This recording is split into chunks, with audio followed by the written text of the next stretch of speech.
Hey guys, it's Ramon, Goose here, and welcome to the guitar show. So first of all, I basically use something called a Reverberammo, which is a really nice reverb and vibrato unit, okay? So this is my clean sound if I just turn everything off.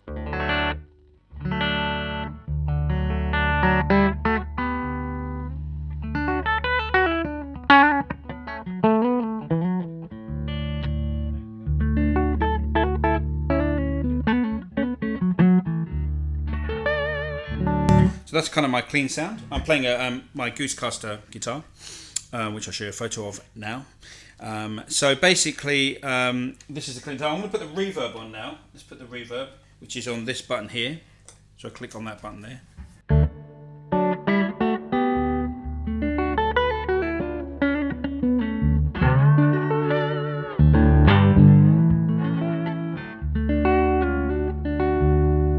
That's my reverb, but I'm going to just switch that off just so you can hear the other effects a little bit better. And this is the vibrato on the Reverberammo.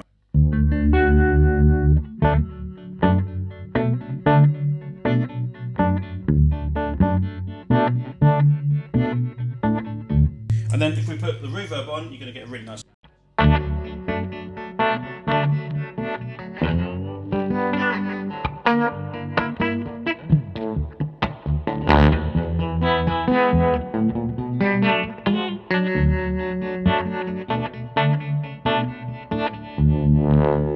Okay, so let's just turn those two effects off. So I'm back to clean. And by the way, my middle position on my Goosecaster is actually out of phase. So just that's something. So I'm just going to do the knob. Now the first one here, the pedal is this Crucial Audio, and this basically I just use this as a slapback when I'm playing at concerts.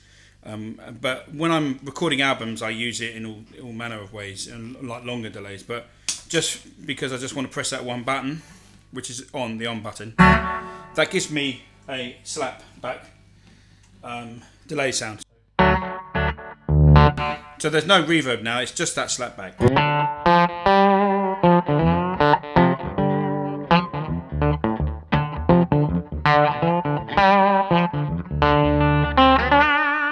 So that's my slap back. That's kind of my bass sound. Now I have that slap back delay on all the time. That never ever leaves the sound of my guitar. So I'm just going to tell you what the signal chain is actually. So the signal chain, I come in here in this box here, which is made by Gig Rig, and then that comes into the Fuzz, which I'll show you in a minute. Then it goes into the Goose pedal, Texas Flood Goose pedal. Then we go into the gold pedal, the Crucial Audio Echo Nugget, and then we come into the Quicksilver. Then we go out to the Gig Rig sort of splitter thing, and then we go out to the amplifier. So that's the actual signal chain. So they're ordered in a different way from the actual signal chain. So this is that's my bass tone, is a kind of a clean sound with that echo. And that's what I heard by Cooder, especially on his penultimate album. What's it called? Project called Sun. And there's some great videos of him with his band in the studio, and you can just hear this beautiful slapback delay sound, and that's what that pedal does. So that is a total kind of Cooder influence thing. Okay, now on top of with my clean sound, I can then bring in this again. This is another Cooder ism. He has this pedal here, which has been in his setup for donkey's years now. It's called a Quicksilver Delay. It is the best ambient delay in the world. So these two pedals are just for delays. I love delays. I've always used delay pedals from when I started playing guitar, and for what this does, it's incredible. And for what this does, which is the more ambient sound. So let's just take off that one. Now I probably wouldn't have it so many repeats and so much in the mix, and also I've got the kind of wobble.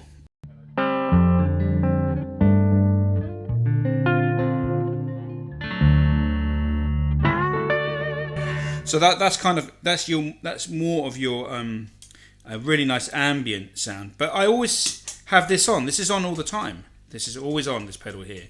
So this one is just added in sometimes depending on the song. So for example, I do a song called Death Letter Blue.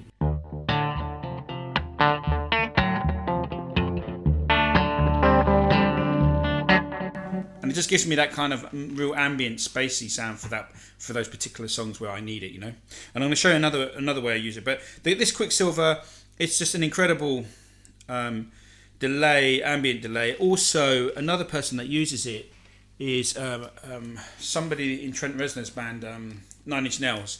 So the guitarist that was in that band for a number of years also used the Quicksilver pedal. So really, the only kind of two famous people are Cooder and the guitarist for 9 Inch Nails. And but this, I don't know why people don't know about this delay pedal. It's incredible. It's just beautiful amp.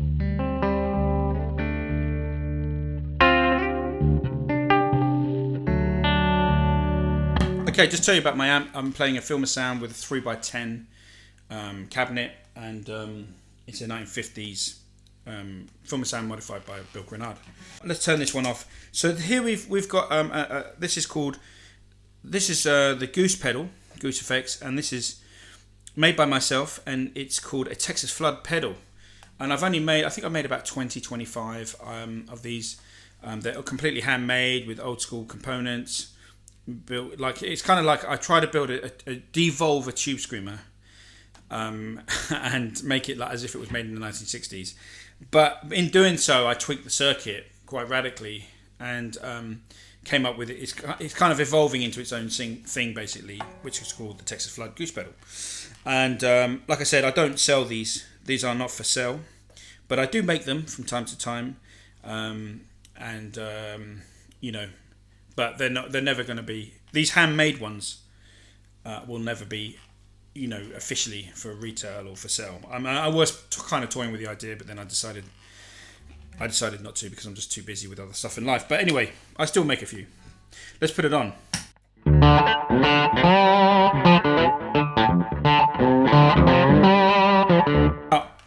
I originally designed this for kind of a Stevie Ray Vaughan tone, but I kind of found that it worked really, really well as well with the slide guitar, but with slightly more gain, because if I was using it for Stevie Ray Vaughan, I'd wind that, the overdrive, this one here, I'd wind that down a bit, you know. But anyway.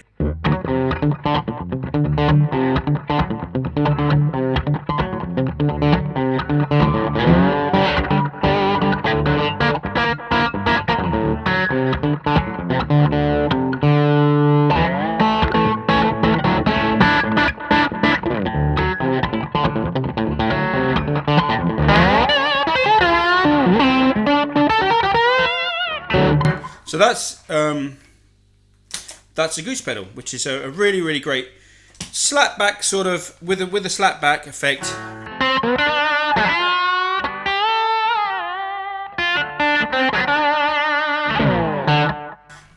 I just love that. It's just fantastic. And then when I was making pedals about a couple of years ago, so this is a kind of a lockdown project, I guess, when we were all locked down and stuck in our houses. I made a fuzz pedal. I just made one fuzz pedal, and it's not very good, to be honest, because at the time I didn't have a machine to measure the transistors. I do now, but at the time I didn't. So it's kind of pot luck that it kind of sounds like it does. You can hear it's pretty noisy. But anyway, it kind of cobbled together at the last minute because I needed a fuzz. Now, the way I use the fuzz is, and you can hear it's quite noisy, I use it always, again, with the Echo Nugget, but I also put an ambient delay on it as well, just to soften it up.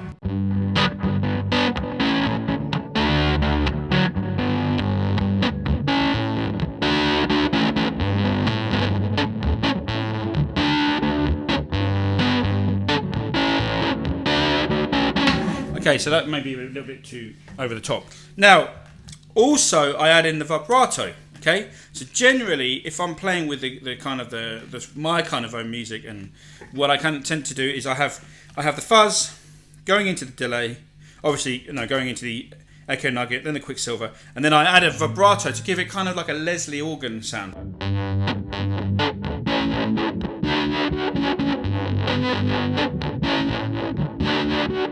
What that gives me is just kind of like when the band's cooking, you know, the drums, the percussion, and the bass. It's kind of like underneath everything, and it's just this kind of I can't really explain it. You'd have to come to one of my gigs to kind of hear the effect of it, but it's really. And I'm trying to be percussive with that tone at the same time because it's quite hard to control.